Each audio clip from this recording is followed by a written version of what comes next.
ربنا ظلمنا أنفسنا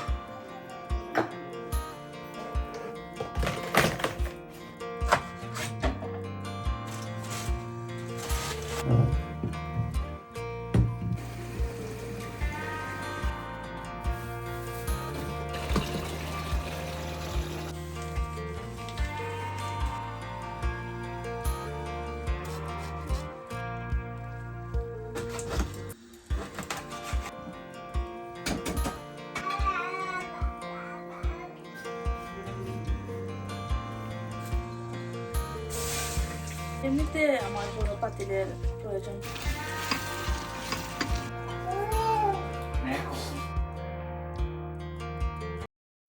hello everyone, আসসালামু আলাইকুম। সবাইকে আমার নতুন আরও একটি ব্লগ দেখার আমন্ত্রণ জানিয়ে শুরু করছি। আশা করছি যে আমার আজকে ব্লগটি ভালো লাগবে। তো সকাল থেকে ব্লগটা স্টার্ট করলাম। আজ হচ্ছে দাওয়াত ব্লগ, সবার সাথে শেয়ার করছি। তো প্রথমে ঘুম থেকে উঠেই ফ্রেশ হয়ে দরজা জানালা পর্দা এগুলা খুলে দিলাম। প্রত্যেকদিন ঘুম থেকে উঠে আমার এই ব্যালকনি দরজা তারপরে পর্দা সরাতে আমার মানে অন্যরকম একটা ভালো লাগা কাজ করে। এই কাজটা আমি অনেক এনজয় করি। তো এখন হচ্ছে ফ্রিজ থেকে যা যা রান্না করব সব কিছুই বের করছি। আজ অনেক কিছু রান্না করব, আর দাওয়াত মানেই তো আনলিমিটেড রান্না বান্না। 2 দিন আগে অনেক বাজার করেছিলাম আজকে দাওয়াতের জন্যে। তো দেখি কতটুকু রান্না করতে পারি। আর দাওয়াতটা হচ্ছে দুপুরে। তো আমি হচ্ছে মোটামুটি 10টা আইটেম হাতে রেখেছি। প্রথমে এগুলা রান্না করব, তারপরে যদি সময় পাই তাহলে দেখা যায় যারা 2-1টা অ্যাড করতে পারি। তো যেগুলা বের করেছি সেগুলা রান্না করতে করতেই হচ্ছে ওনারা চলে এসেছেন। তারপরে আর অন্য কিছু রান্না করিনি। তো আমার প্ল্যান ছিল যে এই মাংস বা যেগুলা বের করেছি আর কি, এগুলা রান্নার পরে ছোট মাছ তারপরে মখা মাছও এনেছিলাম, এগুলা রান্না করব, কিন্তু পরে সময় পাইনি, সেই কারণে আর রান্না করিনি। যেহেতু আজ মেহমানদেরকে ফ্রেশ রান্না করে খাওয়াচ্ছি সেই কারণে আইটেমটা একটু কম। আর দেখা যাচ্ছে যেদিন আমি রাত থেকে প্রিপারেশন শুরু করে দিই সেই দিন কম হলেও 15-16টা আইটেম হয়ে যায়। তারপরেও আলহামদুলিল্লাহ অনেক কিছুই রান্না করতে পেরেছি। সব কিছু এখন পানি দিয়ে ভিজিয়ে রাখছি, আর এই ফাঁকে হচ্ছে আমি নাস্তাটাও করে নিলাম। আজকে দাওয়াতের জন্য অনেক বড় একটা ইলিশও কিনেছিলাম, তো এটাও পানি দিয়ে ভিজিয়ে রাখছি। এদিকে পেঁয়াজ আমি অফ ক্যামেরায় কেটে নিয়েছি, যেহেতু অনেক পেঁয়াজ লাগবে, তো এগুলা দিয়ে হবেও কিনা তাও সন্দেহ আছে। তো এক প্লেট হচ্ছে কেটে রেখেছি, আর পরে লাগলে তো আবার কাটবো। এখন হচ্ছে ফ্রিজ থেকে রসুন বের করে রসুন কাটছি। আর এদিকে হাজবেন্ড কিছু বাজারও করে এনেছেন। ওনাকে বলেছিলাম হচ্ছে এই আমগুলো অনেক ভালো হয়, এই তরমুজগুলো অনেক মিষ্টি হয়।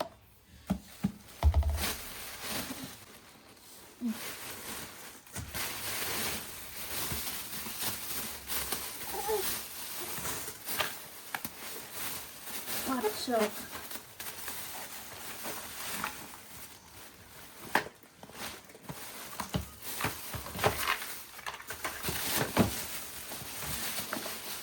করা রয়েছে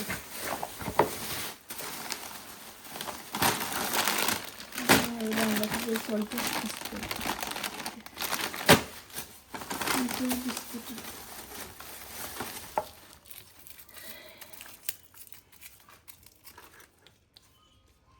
বাঙালি দোকানে গেলে বাংলাদেশের অনেক কিছু পাওয়া যায়।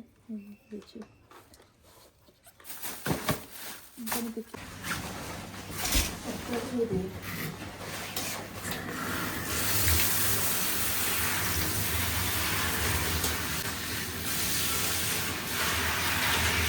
পাট শাক পানি দিয়ে ধুয়ে দিচ্ছি, ধুয়ে তারপরে এখানে রেখে দিব। পানিটা ঝরে গেলে রান্না করব। আর আমি পাট শাক হচ্ছে না ধুয়ে খেতে পারি না।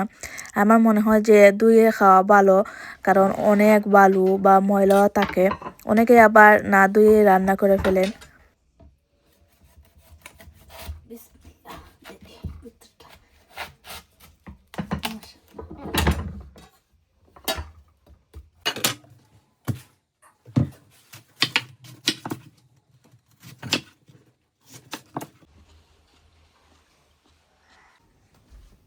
রোস্টের জন্য মুরগির রান ওভেনে ঢুকিয়ে দিয়েছিলাম। ফ্রাই করলে অনেক সময় লাগে, তো হয়ে গেছে।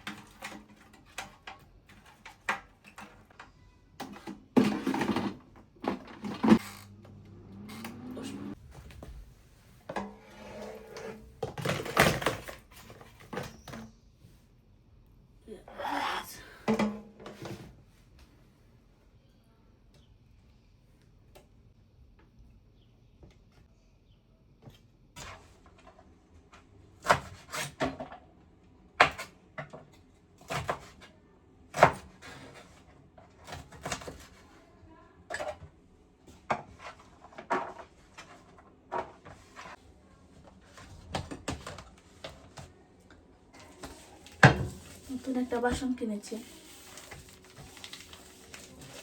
এটা কেনার কারণ হচ্ছে দাওয়াতে তো অনেক বড় বড় বাসন লাগে, বেশি রান্না বান্না। তো আমার সব বাসন হচ্ছে মিডিয়াম সাইজের। এটা কিনেছি আমি বিরিয়ানি বা পোলাও করার জন্য, ননস্টিকের। আমার কাছে আরও 2-3টা বাসন আছে বড় বড়, সেগুলো হলো স্টিলের। বিরিয়ানি করলে এই তলায় লেগে যায়।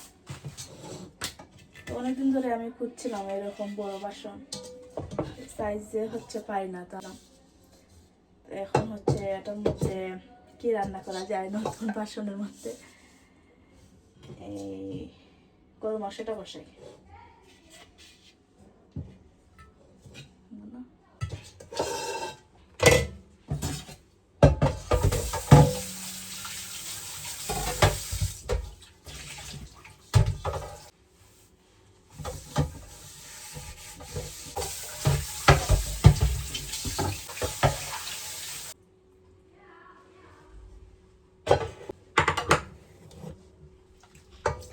মাংস ধোয়া আছে, পেঁয়াজ দিই।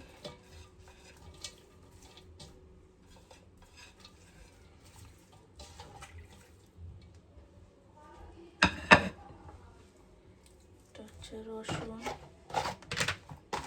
কয়েকটা আস্ত রসুন দিই।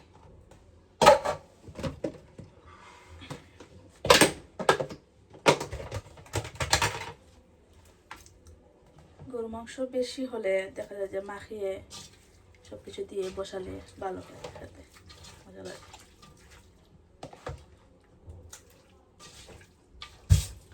স্লাইড করি।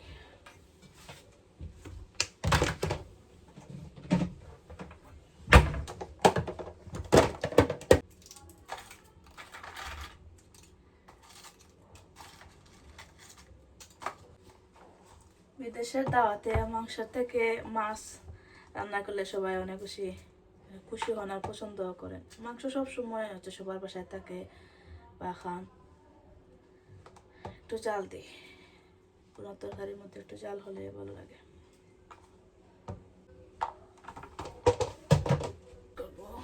তেল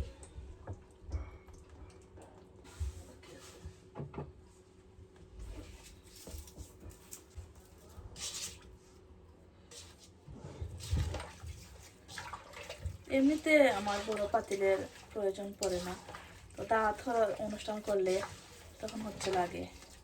আমি একসাথে সব সময় হচ্ছে আমার কম হলেও এই 20-25-40 জন মানুষের আইটেম করি, তো বড় বড় বাসনের প্রয়োজন। আজ রান্না করে দেখি, যদি ভালো লাগে এটা তাহলে আরও এরকম দিতে আনবো এই সেম সাইজের।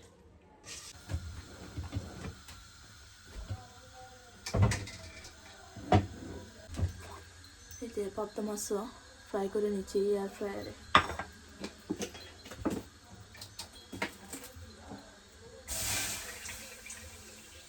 আচ্ছা, এটা হাত থেকে পড়ে এই অবস্থা হয়ে গেছে, শেষ একটু আছে।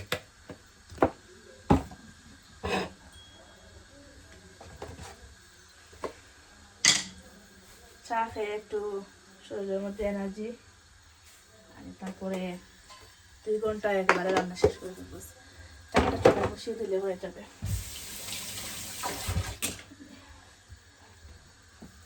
এখন তো একটা টেনশনের মধ্যে পড়ে গেলাম যে ইলিশ মাছটা কীভাবে রান্না করবো, ভুনা করবো নাকি কচুমুখিও এনেছি। প্রথমে হচ্ছে আমার মানে কোনো ঠিক ঠিকানা নেই, প্রথমে শুধু 2 জনের আইটেম করার কথা ছিল, ফুজুর 2 জন। তো এখন হচ্ছে আরো অনেকজনকে বলছে, প্রায় 15-20 জনের মতো হবে। ভালো লাগে আমার মানুষকে খাওয়াতে। এটা হচ্ছে পিস পিস করে।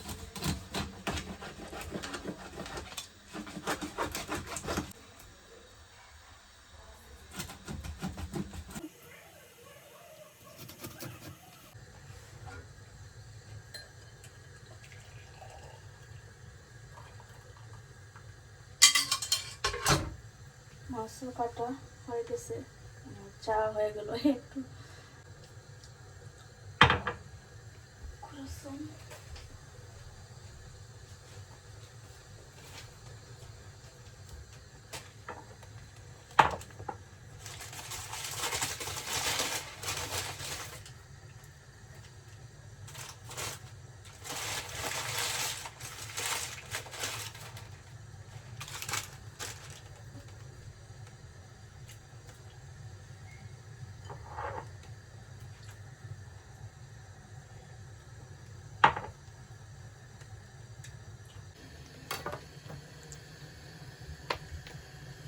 এখন মনে হলো যে গরু মাংস একটু শাক করা যাবে ভালো লাগবে রান্না শক্ত করুক।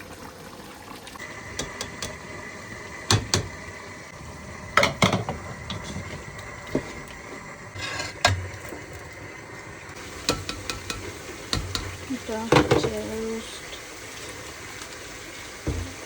দিয়ে দিলাম।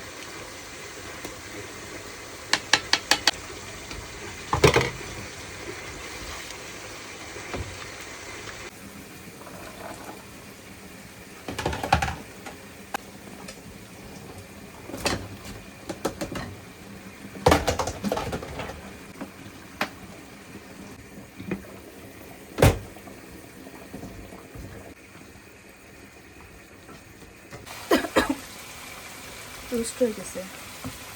এটা চিংড়ি বোনা আর এটা না লোক করে দিয়ে পাবদা মাছ বোনা বোনা ওই যার তো তরকারি এটা ভালো লাগে।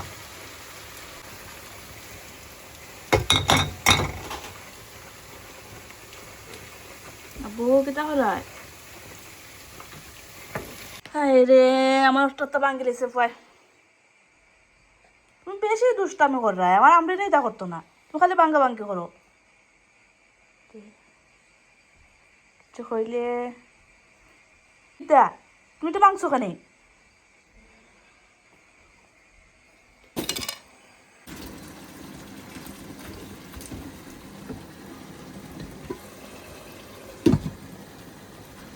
দেখাই কিচেনের অবস্থা।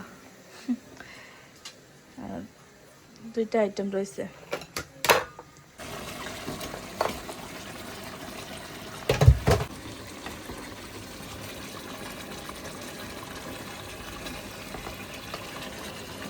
হচ্ছে লোকটা শুটকি বোনা করবো এই রেসিপিটা ফুল শেয়ার করছি। আমার হাতে অনেক মজা হয়। তো এখানে শুটকিটা প্রথমে একটু ফ্রাই করে নিই হালকা। এই তো চিংড়ি মাছ পোনা এখানে মাছ ইলিশ মাছ ফ্রাই হয়ে গেছে। এখন পানি দিয়ে ভিজিয়ে রাখি নরম হয়ে যাবে।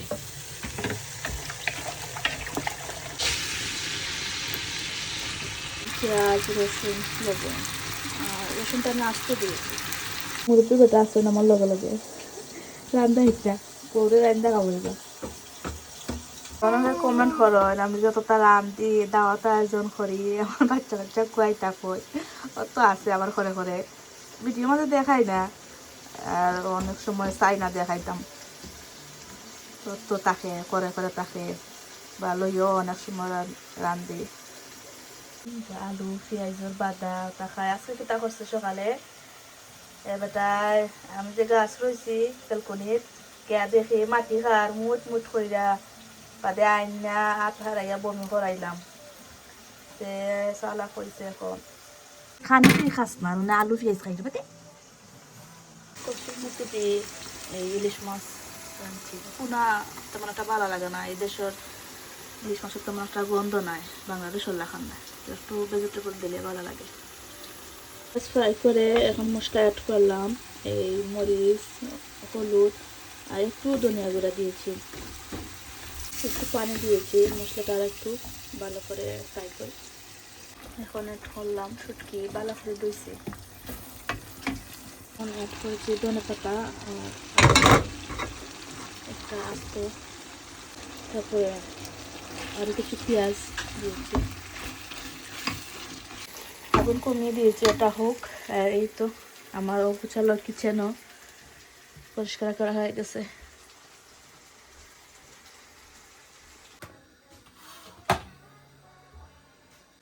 ধুয়ে দিয়েছিলাম যে পানিটা জ্বলে গেছে।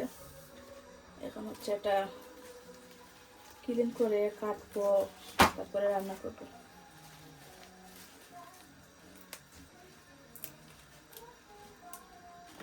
কাঁঠালের বিচি হলে খেতে আরো ভালো লাগে বাট আজকে বাসায় কাঁঠালের বিচি নেই এমনি রান্না করবো।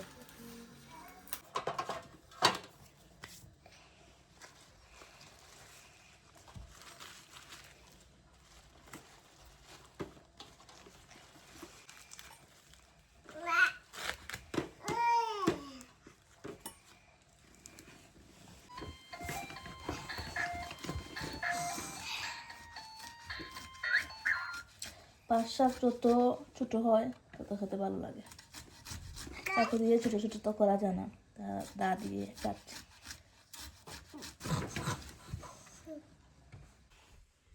এই তো শেষ। এখানে রসুন, এই লবণ দিয়েছি, এই শাক দিলাম।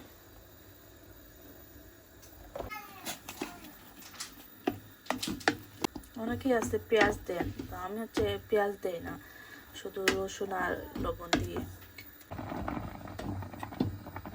সব শেষে একটা ডেজার্ট বানিয়ে ফ্রিজে রাখলাম। ডেজার্ট হচ্ছে তেমন সময় ফ্রিজে রাখতে হয় না, 5-6 মিনিট রাখলেই হয়। এদিকে আমার সব রান্না বান্নাও শেষ, এখানে লাইন ধরে রেখেছি, দেখতে এত সুন্দর লাগছে। তো ওনারা চলেও আসবেন, আমি হচ্ছে এক এক করে সব কিছু নিয়ে টেবিলে রাখি। কি রান্না আজকে? শেষ সপ্তাহ তো গরু মাংস, রোস্ট, ইলিশ মাছ মুখে দিই, পাতা মাছ, লইট্টা শুটকি, এটা আলু দিয়ে মুরগ, শক্ত মুরগ, শাক, চিংড়ি মাছ আর ডেজার্ট, এগুলো সালাদ। কমে গেছে।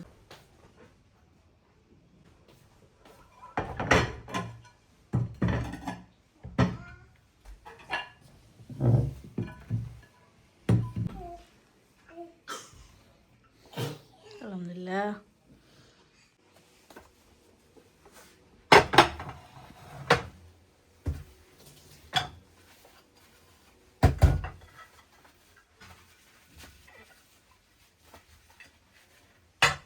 আজ কিসের দাওয়াত সেটাই তো বলা হলো না। আর যারা আমার রেগুলার ব্লগ দেখেন ওনারা তো আর জানেনই, আর যারা কিনা প্রথমবার দেখছেন তো ওনাদেরকে বলি, আমার মৃত মা, বাবা, তারপরে শ্বশুর, এই 3জন হচ্ছেন আল্লাহর কাছে চলে গেছেন।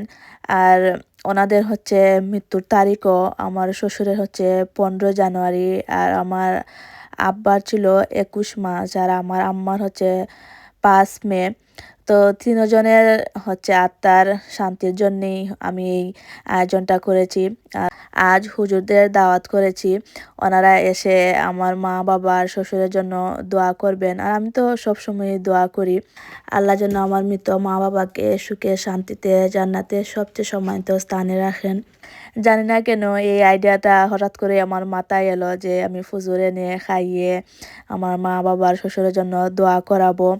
হয়তোবা এটা আল্লাহরও ইচ্ছা ছিল আমি এই আয়োজনটা করি। আর যারা যারা আমার ঘরে এসেছেন ওনাদের রিজিক হচ্ছে আমার ঘরে। তো সব মিলিয়ে আলহামদুলিল্লাহ, হুজুরদের সাথে আরও কয়েকজনও আত্মীয় স্বজন এসেছেন। তো সবাই খাওয়া দাওয়ার পরে আমার মা বাবার, শ্বশুরের জন্য অনেক দোয়া করেছেন। আমার মনে হচ্ছিল যেন এই কষ্ট সার্থক।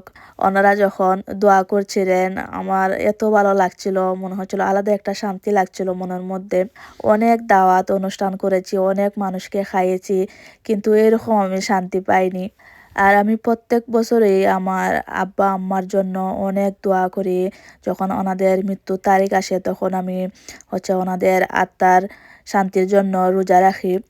রোজাটা তো আল্লাহর জন্যই রাখা, আর নিয়তটা আমরা করি যে আল্লাহ এই সবটা যেন আমার অমুক তমুক ওনারা পান। তো আমার মা বাবার সাথে এই বছর থেকে হচ্ছে আমার শ্বশুরও এই নেকিতে শরিক হলেন। আর যতদিন বাঁচবো হচ্ছে এই 3জনের জন্যে আমি দোয়া করে যাব। আর সত্যি কথা যেটা, আমার মা বাবার দোয়ার কারণেই আমি এত সুখে আছি, আল্লাহ আমাকে এত ভালো রেখেছেন আলহামদুলিল্লাহ। দুনিয়াতে সুখী হতে হলে ভাগ্য নিয়ে জন্মাতে হয়, মানে ভাগ্যবান হতে হয়। আর সেকেন্ড হচ্ছে যদি তোমার ভাগ্য খারাপও থাকে তাহলে দোয়াই সেই ভাগ্যকে হচ্ছে সুন্দর করতে পারে, এটা আমি বিশ্বাস করি। আর আমি একটা কথা মনে প্রাণে বিশ্বাস করি যে আমার মায়ের দোয়ার কারণেই আমি এই পর্যায়ে আসতে পেরেছি। আমার আম্মার জন্য আমি অনেক করেছি, মানে 5টা বছর আমি কি যত্ন করেছি ওনার জন্যে, কি স্যাক্রিফাইস করেছি একমাত্র আমি, আমার আল্লাহর, আমার আম্মা জানেন। আমার আম্মার তো ক্যান্সার ছিল। আমি যখন ক্লাস 9-এ পড়ি তখন আমার আম্মার ক্যান্সার ধরা পড়ে। তো ক্লাস 9 থেকে হচ্ছে আমি সংসার জীবনে ঢুকে পড়ি। আম্মার এই ক্যান্সার হওয়ার আগ পর্যন্ত হচ্ছে আমাকে কোনোদিন কোনো কিছুই করতে দেননি, মানে সব মেয়েরাই বাপের ঘরে যেভাবে খেয়ে আরামে এসে কাটিয়ে হচ্ছে শ্বশুর বাড়িতে আসেন। তো আমি হচ্ছে আম্মা অসুস্থ হওয়ার কারণেই হচ্ছে আমার সংসারের দায়িত্বটা আমার উপরেই পড়েছে। তো এই এত কম বয়সে হচ্ছে সব কিছু সামলাতাম। একদিকে আমার আম্মার সেবা যত্ন, আমার পড়ালেখা, তারপরে সংসারের কাজকর্ম, অনেক কষ্ট হতো। তারপরেও ম্যানেজ করতাম শুধু আম্মার মুখের দিকে তাকিয়ে। আর আমার আম্মা যখন খুশি হয়ে আমার জন্য দোয়া করতেন তখন মানে আমি যেন আলাদা একটা এনার্জি পেতাম কাজ করার। আমরিন, যাও তো আজকে শরীর তোমার নানা নানু আর দাদুর তাই। عقبة المتقين والصلاة والسلام على سيد المرسلين وعلى آله وأصحابه। অনেক চেষ্টা করেছিলাম দিন রাত পরিশ্রম করে যে আম্মাকে সুস্থ করে তুলবো।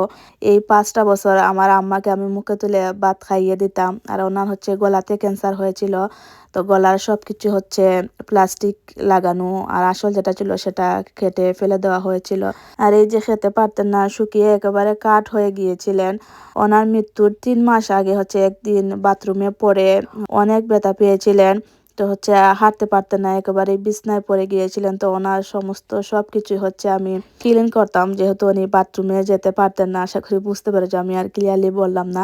আমার মনে হয় দুনিয়াতে খুব কম মানুষ আছেন যে মা বাবার বাথরুম ক্লিন করেছেন। আলহামদুলিল্লাহ আমার ভাগ্যে রেখেছেন মাকে সেবা করার, এটা বা কয়জনের হয়। এত বড় সোয়াবের কাজটা যে আল্লাহ আমার ভাগ্যে রেখেছেন, আমি অনেক খুশি। আল্লাহ দরবারে শুকরিয়া। আর ব্লগটা এখানেই শেষ করছি। সবাইকে ধন্যবাদ।